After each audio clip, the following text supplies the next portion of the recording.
For ज्ञान NCERT channel के अंदर ये वीडियोस जो है हमारी एक छोटी सी मुहिम है जिसमें हम कोशिश कर रहे हैं कि हर हिंदुस्तानी बच्चे को अच्छी शिक्षा मिले, मुफ्त में मिले और उस भाषा में मिले जिस पे वो चाहता है। अगर आप भी हमारे साथ जुड़ना चाहते हैं तो हमारे चैनल को प्लीज़ सब्सक्राइब कीजिए और इन वीडियोस को ज़्यादा से ज़्यादा शेयर कीजिए। आपको कोई भी चैप्टर अगर ढूंढना है हमारे चैनल के ऊपर तो वो काफ़ी आसान है। आपको यूट्यूब की सर्च बार में जाके अड्डा फॉर ज्ञान लिखना है। ठीक है, वहाँ पे जब आप हमारे चैनल पे पहुँच जाएंगे तो वहाँ पे जाके एनसीईआरटी में क्लास 6 की साइंस प्लेलिस्ट में जाके आपको क्लास 6 का कोई भी साइंस का वीडियो मिल जाएगा। आज जो हम चैप्टर करने वाले हैं उसका नाम है बॉडी मूवमेंट्स। ये है 8th चैप्टर 6th क्लास की एनसीईआरटी का। दोस्तों, इस चैप्टर को 3 पार्ट में डिवाइड किया गया है। सबसे पहला पार्ट में वो हमारी बॉडी के बारे में और उसके मूवमेंट्स के बारे में बताते हैं। फिर उसके बाद हम थोड़ा सा डीप में जाते हैं, हम स्टडी करते हैं जॉइंट्स को, बोन्स को, कार्टिलेजेस को और मसल्स को। इन चारों के बारे में मैं डिटेल में और बताऊंगा आपको। और गेट ऑफ एनिमल्स, इसमें हम जानवरों की दुनिया में जाते हैं और ये देखते हैं वो कैसे मूव करते हैं, उनका मूवमेंट कैसे होता है। तो जो सबसे पहला पार्ट है वो है human body and it's movements. तो सबसे पहले दोस्तों ये समझते हैं कि मूवमेंट होता क्या है। किसी भी जीव जंतु की वो क्षमता जिसकी वजह से वो एक जगह से दूसरी जगह पे जाता है या अपनी पोजीशन को चेंज करता है, उसको हम मूवमेंट बोलते हैं। ठीक है, ये काफ़ी आसान है।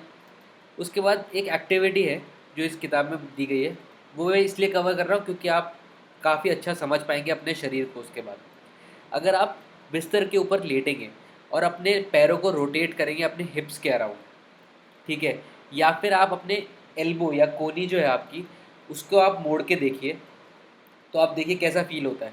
और तीसरी चीज़, आपके जो आर्म है, आपका जो हाथ है, उसको आप साइड में लंबा करके देखिए और उसके बाद आप अपनी उंगलियों से अपने शोल्डर को टच करके देखिए।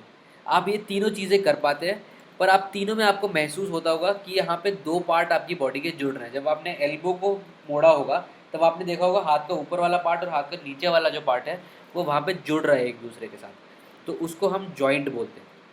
ठीक है, तो जॉइंट और उनके टाइप्स के बारे में हम थोड़ा सा डिटेल में पढ़ेंगे क्योंकि ये इंपॉर्टेंट होता है काफ़ी आपके शरीर में। जॉइंट्स हमने देख लिया, ये वो पार्ट्स है जहाँ पे दो पार्ट जो है स्केलेटन के, मतलब आपकी बॉडी के दो पार्ट जहाँ पे भी जुड़ते हैं और जो कि आपका मूवमेंट पॉसिबल करवाते हैं, उनको हम जॉइंट्स बोलते हैं। Hip joint, elbow joint, knee joint, मतलब आपके घुटनों पे जो जॉइंट होता है, ये तीनों इनके एग्जाम्पल्स हैं। सबसे पहला जॉइंट जो हम पढ़ने वाले हैं वो है बॉल एंड सॉकेट जॉइंट। उसके लिए दोस्तों आप ये फिगर को देखिए और सबसे पहले इस फिगर को देखिए। एक्चुअली आपने अपने हाथ को देखा है, हाथ को जब आपने ऊपर करा था तो और उसको किसी भी डायरेक्शन में मूव कर पाते हैं आप हाथ को गोल भी घुमा पाते हैं, हाथ को पीछे ले जा पाते हैं, हाथ को आगे ले जा पाते हैं, हाथ को नीचे ले जा पाते हैं। ऐसा आप क्यों कर पाते हैं? क्योंकि हाथ के जो शोल्डर का जो जॉइंट है वहाँ पे देखिए उसका स्ट्रक्चर ऐसा है कि एक कैविटी होती है, एक खाली, एक बोन में कैविटी होती है खाली जगह ये वाली, और दूसरा बोन जो है वो गोल होता है इस तरीके का। अब ये दोनों जाके एक दूसरे से जुड़े हुए होते हैं, यहाँ पे ये जॉइंट है। ठीक है, तो बॉल एंड सॉकेट जॉइंट एकदम ऐसा ही होता है जैसा आप इस बॉल में देख रहे हैं। ये बॉल है और यहाँ पे अगर एक हम डंडे को घुसा देते हैं तो इस डंडे को आप पीछे भी ले जा सकते हैं, नीचे भी ले जा सकते हैं, घुमा भी सकते हैं। इसी तरीके से आपका हाथ भी काम करता है। ठीक है, तो बॉल एंड सॉकेट जॉइंट वहाँ होता है जहाँ पे आपका एक राउंड बोन जो है एक कैविटी के अंदर जाके फिट होती है और ये सारे डायरेक्शन में मूवमेंट करा पाता है। ये आपकी बॉडी में दो जगह मिलता है, हिप्स में मिलता है और शोल्डर पे मिलता है। अगला जो जॉइंट हम पढ़ने वाले हैं वो है पिवट जॉइंट। आपकी जो गर्दन, आपके स्कल यानी कि सर, जो गर्दन और स्कल, नी और नेक और स्कल जहाँ पे जुड़ते हैं उसको हम पिवट जॉइंट बोलते हैं। ये एक तब बनता है जब एक सिलेंड्रिकल जो बोन है, सिलेंड्रिकल बोन जो है वो एक रिंग टाइप के स्ट्रक्चर में जाके जुड़ जाती है। ठीक है, ये आपके सर को किसी भी डायरेक्शन में मूवमेंट अलाउ करता है। पीछे भी देख सकते हैं, साइड में भी देख सकते हैं, लेफ्ट में भी देख सकते हैं, आगे भी देख सकते हैं। तो ये पिवट जॉइंट होता है जब आपकी एक सिलेंड्रिकल बोन जो है वो रिंग के अंदर रोटेट करती है। तो अगला जो जॉइंट है वो है हिंज जॉइंट्स। अब दोस्तों आपने अपने एल्बो की तरफ देखा और घुटनों की तरफ देखा, दोनों को आप एक ही डायरेक्शन में मूव कर सकते हैं। मतलब आप एल्बो को अंदर की तरफ ही ला सकते हैं, घुटनों को भी एक ही तरफ मूव कर सकते हैं, या फिर पैर को सीधा कर सकते हैं। आप दूसरी तरफ मूव नहीं कर पाते, ना आप अपनी एल्बो के अराउंड अपने हाथ को मूव कर पाते हैं, ना अपनी नी को मूव कर पाते हैं। वो इसलिए क्योंकि हिंज जॉइंट है दोनों जगह पे और ये जो जॉइंट्स है ये 180 डिग्री का ही मूवमेंट अलाउ करते हैं, 360 का नहीं करते हैं, 360 का नहीं करते हैं। ठीक है, तो hinge joints bring about movement only in back and fourth direction, एक ही डायरेक्शन में मूवमेंट करवाते हैं। आपके नीज और एल्बोज में हिंज जॉइंट होते हैं। ये इस तरीके का होता है हिंज जॉइंट। आपको ये हिंज दिख रहा है यहाँ पे, ऐसे स्ट्रक्चर है, एक ही डायरेक्शन में मूवमेंट करवाएगा, ये दोनों डायरेक्शन में नहीं करवाएगा। अगला जो जॉइंट है वो है फिक्स्ड जॉइंट। अगर आप अपने स्कल को देखेंगे, जिसको हिंदी में खोपड़ी बोलते हैं, उस जगह पे आप देखेंगे ये सारी चीज़ें इस तरीके से जुड़ी होती है, ऐसे जॉइंट से। ठीक है, ये फिक्स्ड होते हैं, ये बिल्कुल भी मूवमेंट नहीं होता है इनके अंदर। इनको हम इमूवेबल जॉइंट्स भी बोलते हैं। ये सिर्फ स्कल में पाए जाते हैं। तो अब स्केलेटल सिस्टम के बारे में थोड़ा बहुत जान लेते हैं दोस्तों। स्केलेटल सिस्टम जो है वो आपके बोन्स जो होते हैं बॉडी में और कार्टिलेजेस जो होती है, इन दोनों को मिला के एक जो पूरा सिस्टम बनता है, जो कि 3 अहम काम करता है आपके शरीर के लिए। सबसे पहला, आपकी बॉडी को सपोर्ट करना और स्ट्रक्चर देना। दूसरा काम, आपको मूव करने में मदद करना, किसी भी तरीके का मूवमेंट आपको उसमें मदद करना। और तीसरा, आपके जो इंटरनल ऑर्गन्स हैं, आपके जो शरीर के अंदर ऑर्गन्स हैं, उनको प्रोटेक्ट करना। इसको हम स्केलेटल सिस्टम बोलते हैं। स्केलेटल सिस्टम आपके बोन्स और कार्टिलेजेस से मिलके बनता है। 3 इंपॉर्टेंट काम करते हैं: बॉडी को स्ट्रक्चर या सपोर्ट देना, फैसिलिटेट करना मूवमेंट को, और इंटरनल ऑर्गन्स को प्रोटेक्ट करना। तो अब स्केलेटन क्या होता है?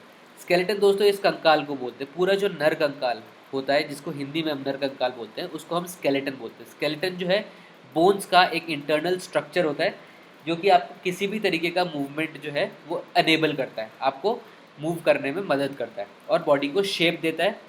इसको हम स्केलेटन बोलते हैं। आपने काफ़ी बार देखा भी होगा, जब आपके किसी का एक्सीडेंट हो जाता है या खेलते हुए अगर किसी को लग जाती है, तो फिर एक्सरे करते हैं डॉक्टर्स, ये चेक करने के लिए कि क्या कोई हड्डी टूटी तो नहीं। तो एक्सरे एक तरीका है जो हम हमारी बॉडी के अंदर देख पाते हैं इन बोन्स को ही। ठीक है, तो अब बोन्स के बारे में थोड़ा और डिटेल में जानते हैं। हमारी बॉडी के अंदर 206 बोन्स होती है, 206 बोन्स होती है। और बोन्स का सबसे पहला टाइप जो मैं आपको बताने वाला हूँ वो है रिब केज। अगर आप अपने चेस्ट के एरिया में देखेंगे तो ये इस तरीके का जाल का स्ट्रक्चर आपको महसूस भी होगा, पूरा का पूरा इस तरीके का स्ट्रक्चर। और ये आपकी बैकबोन से जाके जुड़ता है, पीछे वाली बोन जो है वहाँ से लेके पूरा का पूरा ये स्ट्रक्चर आपके चेस्ट में आगे तक आता है। इसको हम रिब केज बोलते हैं। ठीक है, ये चेस्ट बोन और बैकबोन को एक साथ जोड़ता है और एक बॉक्स के स्ट्रक्चर में बना लेता है। ये आपके लंग्स को प्रोटेक्ट करता है, बहुत ही इंपॉर्टेंट काम करता है ये। तो बैकबोन क्या होती है? बैकबोन ये वाली बोन जो आपके पीछे पीठ पे होती है, जिसको रीढ़ की हड्डी भी हम बोलते हैं, ये बैकबोन होती है। ये 33 बोन से बनी हुई होती है, जिनको हम वर्टिब्रे बोलते हैं। ये नेक से लेके स्पाइनल कॉर्ड का एंड जो है, पेल्विस, वहाँ तक जाती है और स्पाइनल कॉर्ड को प्रोटेक्ट करने में काम आती है। तो अब आप रिब केज भी समझ गए हैं और बैकबोन भी समझ गए हैं। बैकबोन 33 वर्टिब्रे से बनती है, 33 बोन्स, जिनको वर्टिब्रे बोलते हैं। अगली जो बोन है वो है शोल्डर बोन। इसके बारे में हमने पहले भी देखा था। यहाँ पे आपका बॉल एंड सॉकेट जॉइंट होता है, तो आप यहाँ पे भी देख सकते हैं, ये वाला शोल्डर बोन एक जुड़ती है, और एक आर्म्स का, जो आपके हाथ का ऊपर वाला पार्ट है, अपर आर्म वाली जो बोन है, ये दोनों यहाँ पे आके जुड़ती है। अगला जो है वो पेल्विक बोन्स। आप जैसे बैठे हैं, जिस बोन के ऊपर आप बैठे हैं, जो स्टमक, जो पेट के नीचे का जो स्ट्रक्चर होता है, ठीक है, वो बोन्स, उसको जो कवर करती है जो बोन्स, उसको हम पेल्विक बोन्स बोलते हैं। और स्कल, इस खोपड़ी को बोलते हैं। ये पूरा का पूरा इमूवेबल पार्ट होता है स्कल का। सिर्फ एक ही पार्ट आप पूरे स्कल में मूव कर सकते हैं, जो है लोअर जॉ, मतलब आपका जो जबड़ा है नीचे वाला पार्ट, उसका सिर्फ वही पार्ट मूवेबल होता है। बाकी आप कोई भी बोन जो है स्कल के अंदर मूवेबल नहीं होती है। और ये हमारे ब्रेन को प्रोटेक्ट करता है, हमारे सर में जो दिमाग है उसको प्रोटेक्ट करने में जो स्कल का बहुत अहम रोल होता है। तो अब कार्टिलेजेस के बारे में थोड़ा बहुत जान लेते हैं दोस्तों। आपने कान का जो ऊपर वाला पार्ट है, आप इसको हाथ लगा के देखिए, आप इसको मोड़ पाते हैं थोड़ा सा, ये टर्न हो जाता है ये। और ये इतना हार्ड नहीं है जितना हार्ड आपके बाकी बोन्स होती है। ठीक है, और ये बेंड करा जाता है। इनको हम कार्टिलेजेस बोलते हैं। ये upper part of the nose और आपके टिप ऑफ द नोज़ और upper part of the ear, यहाँ पे आपको दोनों जगह कार्टिलेजेस मिलेंगी। अगली जो चीज़ है वो मसल्स। मसल्स जो हैं ये आपका मूवमेंट करने में बहुत इम्पॉर्टेंट काम करते हैं, और ये बोन्स के साथ अटैच्ड होते हैं। बोन्स और ये मसल्स जो है मिलके आपका मूवमेंट करवाते हैं इंसानी बॉडी के अंदर। कुछ जानवरों के अंदर जैसे कि अर्थवॉर्म में ये सिर्फ और सिर्फ मसल्स की वजह से मूवमेंट हो पाता है। ये डिटेल में मैं और आगे बताऊंगा कैसे। सबसे पहले इंसान के अंदर मसल्स काम कैसे करती है। आपको दोस्तों तीन चीज़ें याद रखनी है मसल्स के लिए, पेयर्स, कॉन्ट्रैक्शन और पुल ओनली।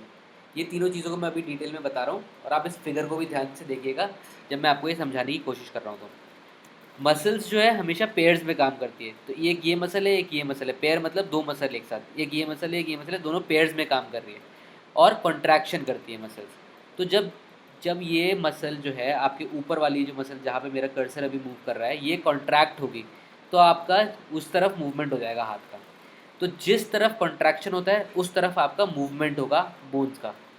ठीक है, और मसल्स जो है वो सिर्फ पुल कर सकती है, पुश नहीं कर सकती। ठीक है, तो ये किस तरीके से काम करती है अब आप ये देखिए। अगर आपकी ये वाली मसल है, जब ये कॉन्ट्रैक्ट करेगी, कॉन्ट्रैक्ट होने का क्या मतलब है कि ये छोटी हो जाएगी, ये थिक हो जाएगी, थोड़ी मोटी हो जाती है, थिक हो जाएगी और स्टिफ हो जाएगी। जब ये कॉन्ट्रैक्ट हो जाएगी तो आपका हाथ ऊपर चले जाएगा। उसी तरीके से जब ये नीचे वाली मसल, ये वाली मसल जो है जब ये कॉन्ट्रैक्ट करेगी तो आपका हाथ नीचे की तरफ चले जाएगा। तो इस तरीके से मसल काम करती है, ये पेयर्स में काम करती है और कॉन्ट्रैक्शन के प्रिंसिपल पे काम करती है। तो अब दोस्तों अब जानवरों की दुनिया की तरफ चलते हैं, ये देखते हैं कि जानवर कैसे मूवमेंट करते हैं।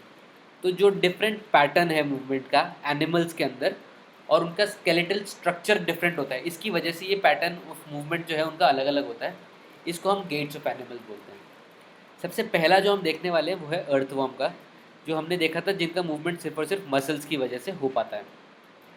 तो अर्थवर्म के स्ट्रक्चर में दोस्तों आपको चार चीज़ें ध्यान रखनी है, स्केलेटन, रिंग्स, ब्रिसल्स और extension and contraction of muscles. अब इसमें आप देख सकते हैं इस पूरे फिगर में इनका स्केलेटन नहीं होता, इनका कोई इंटरनल स्केलेटन नहीं होता। इनकी बॉडी जो है वो रिंग्स से बनी हुई होती है जो कि मसल्स के हेल्प से अटैच करते हैं, सारे के सारे मसल्स इन पे अटैच्ड होते हैं। तो बहुत सारी रिंग्स रिंग्स बनी हुई होती है अर्थवर्म के अंदर। तीसरी चीज़ जो है वो ब्रिसल्स, ब्रिसल्स क्या करती है, इनको ग्राउंड में मतलब ज़मीन पे ग्रिप प्रोवाइड करती है। और चौथी चीज़ जो है, अब आपने समझ लिया, ये रिंग्स जो है ये मसल्स के साथ जुड़ी हुई होती है और ये मसल्स का कॉन्ट्रैक्शन और एक्सपेंशन होता है जिसकी वजह से ये मूव करते हैं। कुछ मसल्स कॉन्ट्रैक्ट करेगी और कुछ मसल्स एक्सपैंड करेगी, तब जाके ये मूव करता है आगे और ब्रिसल इसको ज़मीन से ग्रिप देता है। ठीक है, तो अर्थवर्म का स्ट्रक्चर आप स्ट्रक्चर भी समझ गए हैं और आप कैसे मूव करता है ये भी समझ गए हैं। आपको एक्सटेंशन और कंट्रैक्शन ऑफ मसल्स ध्यान रखना है और रिंग्स वाला स्ट्रक्चर ध्यान रखना है और ब्रिसल्स जिससे इसको ग्रिप मिलती है वो ध्यान रखना है। अगला जो एनिमल है वो है स्नेल। स्नेल में दोस्तों आपको दो चीज़ें ध्यान रखनी है, एक इसका मस्क्यूलर फ्लैट फुट होता है और दूसरा म्यूकस ल्यूब्रिकेशन। इसका क्या मतलब होता है मैं आपको बताता हूँ अभी। तो ये इसका जो फ्लैट फुट है जो मसल्स से ही बना हुआ है, इसके जब कॉन्ट्रैक्शंस होते हैं, मतलब कुछ कॉन्ट्रैक्शंस और एक्सपेंशंस की वेव्स होती है, उससे ये ज़मीन पे मूव करता है और ये म्यूकस से ये ल्यूब्रिकेट करता जाता है ज़मीन को, जिसके ऊपर इसकी मसल्स जो है वो कॉन्ट्रैक्ट और एक्सपैंड होती है। इसका फ्लैट फुट उसके म्यूकस के ऊपर चलता है। तो ये दो चीज़ें स्नेल को मूव करने में हेल्प करती है। अगली जो चीज़ है वो है कॉकरोच। कॉकरोच का आपने काफ़ी बार इसको घर में देखा भी होगा, इसका स्ट्रक्चर भी आप देख लीजिए। तो इसका हार्ड आउटर स्केलेटन होता है, ये थोड़ा हार्ड होता है, ये उतना सॉफ्ट नहीं होता बाकी जानवरों तक आपने देखा है। तो ये हार्ड आउटर स्केलेटन होता है और इसके तीन पेयर ऑफ लेग्स होते हैं। ये देखिए, एक पेयर ऑफ लेग्स, दूसरा पेयर ऑफ लेग्स और तीसरा पेयर ऑफ लेग्स, और दो विंग्स होते हैं। ये विंग्स यहाँ पे ये आपको दिख रही है, ये वाली जो चीज़ें हैं ये इसके ब्रेस्ट जिसको बोलते हैं वहाँ पे अटैच्ड होते हैं दोनों विंग्स। और ये जो मूवमेंट जो है इसके पैरों पे जो मसल्स अटैच्ड हैं उनके थ्रू ये मूव करता है। तो कॉकरोच के बारे में आपको तीन चीज़ें ध्यान रखनी है, इसका हार्ड आउटर स्केलेटन होता है, ठीक है। दूसरी चीज़, इसके तीन लेग्स होते हैं, दो विंग्स होते हैं, विंग्स जो इसके ब्रेस्ट पे लगे होते हैं जो इसको उड़ने में मदद करते हैं, पर ये विंग्स इतने स्ट्रॉन्ग नहीं होते इसलिए ये ज़्यादा अच्छा नहीं उड़ पाता है। और तीसरी चीज़ जो है, जो मसल जिसके पैरों पे लगे होते हैं जिसकी वजह से ये वॉक कर पाता है। अगला जो है बर्ड्स। अब कॉकरोच में आपने देखा था कि इसके ब्रेस्ट के जो मसल्स होते हैं वो इतने स्ट्रॉन्ग नहीं होते जिसकी वजह से वो उड़ नहीं पाता है, पर बर्ड्स के साथ ऐसा नहीं होता। बर्ड्स के साथ एकदम उल्टी चीज़ होती है। चिड़िया की जो ये मसल्स होते हैं ये बहुत स्ट्रॉन्ग होते हैं, ये इनके सबसे स्ट्रॉन्ग मसल्स होते हैं जिसकी वजह से ये मूव कर पाते हैं, ये उड़ पाते हैं। और इनका लंग्स जो है चिड़ियाओं के ये काफ़ी बड़ा होता है। तो चिड़िया में आपको तीन चीज़ें याद रखनी है, four limbs and bones, hind limbs मतलब पीछे वाली जो लिम्स है वो, और तीसरी shoulder bone and breast bones. तो फोर लिम्स एंड बोन्स जो है ये आपका ये मॉडिफाई करे जाते हैं जिससे कि आपकी विंग्स बन जाते हैं, खुल जाते हैं जिस तरीके से, इसको फोर लिम्स की वजह से कर पाते हैं। और जो बोन्स होते हैं ये हॉलो होते हैं, यहाँ पे हल्के और हॉलो होते हैं, जिसकी वजह से ये आराम से उसको फैला पाते हैं अपने पंखों को। जो पीछे वाली लिम्स होती है किसी भी बर्ड की, ये इसको चलने के लिए, पर्चिंग एंड वॉकिंग, मतलब जब वो नीचे उतरने वाली होती है और जो वॉक कर रही होती है ज़मीन पे, तो नीचे वाले हाइंड लिम्स जो है वो काम आते हैं। और शोल्डर बोन्स और ब्रेस्ट बोन्स जो है इसके वो बहुत बहुत स्ट्रांग होते हैं, और यही विंग्स को ऊपर नीचे लाते हैं, जिसकी वजह से ये ऊपर मूव कर पाते हैं, उड़ पाती है बर्ड्स। तो 3 चीज़ें याद करनी बर्ड्स के लिए: fore limbs and bones, hind limbs, और shoulder bones and breast bones. अगला जो एनिमल है वो है फिश। अब मछलियों में दोस्तों 2 चीज़ें आपको ध्यान रखनी है, इनकी स्ट्रीमलाइन बॉडी होती है। स्ट्रीमलाइन बॉडी का क्या मतलब है कि आगे से भी ये नुकीला सा स्ट्रक्चर होता है, पीछे से भी नुकीला स्ट्रक्चर होता है, और बीच में थिक स्ट्रक्चर होता है इनका। ठीक है, बीच में से थोड़ा मोटा होता है, आगे से नुकीला, पीछे से नुकीला। इसको हम स्ट्रीमलाइंड बॉडी बोलते हैं, जिसमें बॉडी टेपर कर जाती है दोनों एंड पे। ठीक है, अब ये मूव कैसे करते हैं? अपनी टेल लिम्स के थ्रू। यहाँ पे इनकी जो लिम्स है उसकी वजह से ये मूव करते हैं। ये क्या करते हैं, पानी में दोनों डायरेक्शन में इसको मूव करके आगे इसमें जर्क देते हैं, और ये आगे जो इनके फिन्स है, ये टेल की जो लिम्स है और ये फिन्स जिनको हम बोलते हैं मछली के, ये आगे वाले पार्ट, इन दोनों की मदद से ये मूव करते हैं और अपना डायरेक्शन चेंज करते हैं। तो अगला जो एनिमल है वो है स्नेक। स्नेक आपने देखा होगा, ये जिगजैग मूवमेंट होता है इसका। ये सीधे कभी भी मूव नहीं कर पाता। वो इसलिए मूव नहीं कर पाता क्योंकि इसके पैर तो होते नहीं हैं, और इसमें बैकबोन जो है वो बहुत लंबी होती है, बहुत लंबी बैकबोन होती है, जो कि मसल्स के साथ मसल्स के अराउंड मसल्स उसके अराउंड होते हैं। ठीक है, और इसमें क्या करते हैं ये लोग, ज़मीन को प्रेस करता है स्नेक जो है, और बॉडी को बहुत सारे कर्व्स में ले जाता है, जिसकी वजह से उसको फॉरवर्ड पुश मिलता है और वो मूव कर पाता है। ठीक है, तो अब हमने इंसानी बॉडी के बारे में भी देख लिया, वहाँ पे मूवमेंट्स कैसे होते हैं वो भी देख लिए, जॉइंट्स के बारे में जान लिया, जानवरों में मूवमेंट कैसे होता है वो भी देख लिया। अब जल्दी से एक समरी देख लेते हैं इस पूरे के पूरे चैप्टर की। Bones and cartilages form the skeleton of the human body. It gives the frame and shape to the body. It protects the inner organs. हमने देखा था स्केलेटल सिस्टम का यही काम होता था, स्ट्रक्चर देता था, बॉडी को पूरा का पूरा प्रोटेक्ट करता था, हमारे इनर ऑर्गन्स को प्रोटेक्ट करता था, मूवमेंट में हेल्प करता था। तो ह्यूमन स्केलेटन यानी कि नर कंकाल जो है वो, उसमें क्या होता है, स्कल होता है, बैकबोन होती है, रिब्स होती है, ब्रेस्ट बोन होती है, शोल्डर होता है, हिप बोन होती है, और हाथ और लेग्स की जो बोन्स है, उस पूरे के पूरे को ह्यूमन स्केलेटन बोलते हैं, बोन्स का जो स्ट्रक्चर होता है। ठीक है, बोन्स जो है आपने देखा था कि मसल्स का कॉन्ट्रैक्शन और रिलैक्शन, दो, जब भी पेयर ऑफ मसल्स कॉन्ट्रैक्ट और रिलैक्स करेगी उससे जो बोन्स जो है वो मूव करते हैं। और बोन्स बहुत सारे जॉइंट्स की तरह, जॉइंट से जुड़े हुए होते हैं, अलग अलग तरीके के जॉइंट्स जो कि अलग अलग तरीके का मूवमेंट अलाउ करते हैं। अब स्ट्रॉन्ग मसल्स आपने देखा और लाइट बोन्स, ये दो कॉम्बिनेशन है जिसकी वजह से चिड़िया उड़ पाती हैं। उनके आपने देखा था जो मसल्स आगे होते हैं वो बहुत स्ट्रॉन्ग होते हैं, और बोन्स जो है वो लाइट होते हैं, हॉलो होते हैं। फिश जो है आपने देखा कि अपने जो स्ट्रीमलाइंड बॉडी होती है उसका यूज़ करके, और उसके बाद अपने टेल विंग्स का यूज़ करके वो मूव करती है। स्नेक्स जो है वो ज़मीन पे रेंगते हैं और अपने जो बैकबोन है और मसल्स का है बॉडी, वो जो ग्राउंड को प्रेस करके, मतलब ज़मीन को प्रेस करके अपनी बॉडी को आगे ले जाते हैं।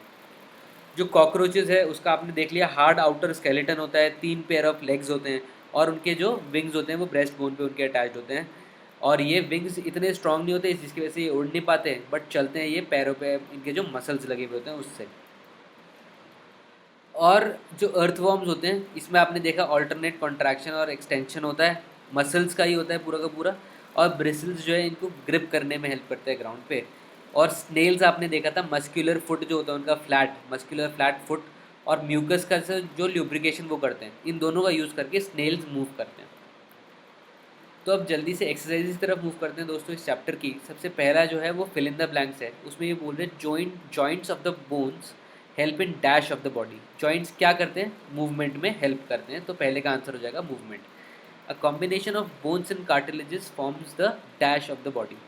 बोन्स और कार्टिलेजेस को क्या बोलते थे हम, स्केलेटन। स्केलेटन जो है ये बॉडी का इससे बनता है, बोन्स एंड कार्टिलेजेस से। The bones at the elbow are joint by a dash joint. Elbow पे कौन से जॉइंट होता है दोस्तों, हिंज जॉइंट। ये आपने देखा भी था, एल्बो पे भी और नी पे भी दोनों जगह हिंज जॉइंट होता है। The contraction of the dash pulls the bones during movement. जो आपके मसल्स होते हैं उनका जो कॉन्ट्रैक्शन होता है और एक मसल जो रिलैक्स करती है वो बोन्स को पुल करता है मूवमेंट पे, जहाँ पे मसल कॉन्ट्रैक्ट हो गई उस डायरेक्शन में मूवमेंट होता है। अब अगला जो सवाल है वो ट्रू एंड फॉल्स के लिए है। उसमें इन्होंने पूछा है the movement and locomotion of all animals is exactly the same. तो ये दोस्तों पता है आपको कि फॉल्स है, क्योंकि हमने देखा कि स्नेल अलग तरीके से मूव करती है, अर्थवॉर्म अलग तरीके से मूव करता है, फिश अलग तरीके से मूव करती है, तो ये स्टेटमेंट तो गलत है। अगला जो स्टेटमेंट है वो है cartilages are harder than bones. Cartilages कहाँ होती थी? आपके कान के ऊपर वाले पार्ट पे, नाक के पार्ट पे। आप लगा के भी देख लीजिए अपना हाथ, ये हार्ड नहीं होती है बोन्स से, बोन्स ज़्यादा हार्ड होती है। तो ये स्टेटमेंट भी फॉल्स है। The finger bones do not have joints. अब आप अपने उंगलियों पे हाथ लगा के देख लीजिए, आप उनको भी मोड़ पा रहे हैं, तो इसका मतलब वहाँ पे भी जॉइंट्स तो है ही, तो इसका मतलब ये स्टेटमेंट भी गलत है, तो ये फॉल्स हो जाएगा। Forearm has two bones. अब आप अपने हाथ को देखिए, उसमें दो बोन्स आपको दिख जाएंगे, अपर हाथ पे एक बोन्स है और जो नीचे वाला जो हार्ट है, लोअर पार्ट है, उसमें एक बोन्स है जो कि जॉइंट से जुड़ते हैं, हिंज जॉइंट से। तो यहाँ पे डेफिनेटली दो बोन्स है, तो ये ट्रू है ये statement. Cockroaches have an outer skeleton, ये भी सही स्टेटमेंट है, हमने देखा था हार्ड आउटर स्केलेटन होता है कॉकरोचेज का। अगला जो सवाल है वो मैच द फॉलोइंग है। उसमें इन्होंने ए कॉलम में कुछ चीज़ें दी हुई है, उनको बी कॉलम में कौन कौन सी चीज़ों के साथ वो जुड़ते हैं वो देखते हैं। सबसे पहला है अपर जॉ। अपर जॉ आप देखेंगे सिर्फ और सिर्फ एक चीज़ से जुड़ेगा जो कि डी पार्ट है, it is an immovable joint. दूसरा पार्ट जो है वो है फिश। अब फिश में आप देखेंगे कि ए उनकी बॉडी पे फिन्स भी होते हैं और जी उनकी स्ट्रीमलाइन बॉडी होती है। स्ट्रीमलाइन बॉडी का क्या मतलब होता था? जो कि आगे से और पीछे से दोनों जगह से टेपर करती है, बीच में थिक होती है। तो फिश के आंसर दो हैं। रिब्स अगर हम देखेंगे तो रिब्स क्या करता है? प्रोटेक्ट करता है आपके हार्ट को, तो उसका आंसर हो जाएगा ई। स्नेल जो है आपने देखा कि काफ़ी धीरे मूव करती है, तो snail shows a very slow movement. इसका फ्लैट जो मस्कुलर फुट होता है और ये म्यूकस से ल्यूब्रिकेट करते रहती है ग्राउंड को, इस तरीके से स्नेल मूव करती है। अगर हम कॉकरोच को देखेंगे तो कॉकरोच में हमने देखा था कि आउटर स्केलेटन होता है एक तो, और दूसरी चीज़ कॉकरोच की क्या है कि ये फ्लाई कर सकता है एयर के अंदर अपने विंग्स का यूज़ करके। ठीक है, तो इसका आंसर बी और सी हो जाएगा। अब एक्सरसाइजेस की तरफ देखे थे, what is a ball and a socket joint. ये हमने दोस्तों काफ़ी बार समझाया भी है वीडियो के अंदर, आपको फिर बता रहा हूँ मैं एक बार।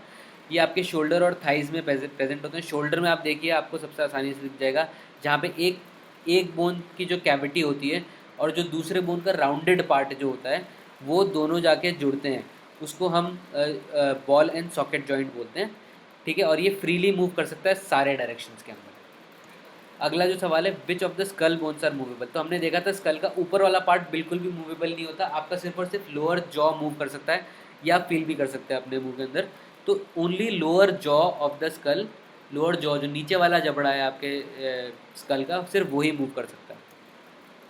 Y can our elbow not move backwards. तो हमारा एल्बो जो है वो पीछे क्यों नहीं मुड़ पाता? क्योंकि दोस्तों यहाँ पे हिंज जॉइंट होता है। हिंज जॉइंट जो है वो back and fourth movement he allow करता है, 180 डिग्री में 360 डिग्री का मूवमेंट अलाउ नहीं करता है। ठीक है, इसलिए हमारा एल्बो जो है वो पीछे मूव नहीं कर पाता है। तो दोस्तों अब आपने ये देख लिया है सारे के सारे किस तरीके से हमने इस चैप्टर को अच्छे से समझाया है आपको। और अब आप कोई भी अगर और चैप्टर आप समझना चाहते हैं तो हमारे उस पर लिखिए, हम उसको पहले समझाएंगे। नहीं तो हमारा एम है हम सारे के सारे चैप्टर्स को कवर करें। अगर आपका कोई भी क्वेश्चन है इस चैप्टर को लेके तो आप ज़रूर हमें इस कमेंट बॉक्स में लिखिए, हम उसको आपको समझाने की पूरी की तरह से कोशिश करेंगे। और हमारे चैनल को दोस्तों प्लीज़ सब्सक्राइब कीजिए ताकि हमारी इस मुहिम को और बल मिलेगा। धन्यवाद दोस्तों, थैंक यू।